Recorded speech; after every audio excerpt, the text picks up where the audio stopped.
మాకు ఉన్నారు ఇంతమంది, 200 మంది 300 మంది ఉన్నారు, కానీ సంఘములో ఉన్న 100కి 90 పాళ్ళు మీ దగ్గర అందరూ వంగుతున్నారు. ఆ క్రమం మాకు నచ్చింది. అసలు వీళ్ళందరినీ మీరు నడిపిస్తున్న ఆ జ్ఞానం దేవుడు ఇచ్చినందుకు దేవునికి మిమ్మల్ని బట్టి ఆయనకు మహిమ కలుగునుగాక. 10 మందిని నడిపించాలంటే జ్ఞానం కావాలి. మోషేకి ఎంత జ్ఞానం ఉంటే అన్ని లక్షల మంది నడిపించినాడు చూడండి. యెహోషువకి ఎంత జ్ఞానం ఉంటే అన్ని లక్షల మంది నడిపించినాడు.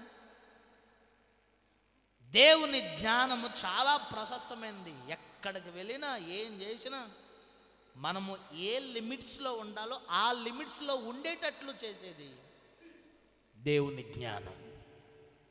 ఆమేన్. దేవుని జ్ఞానం పొందుకోవటానికి మనం ఏముండాలి? ఉపవాసం ఉండాలి. ఉపవాసం ఉండాలి.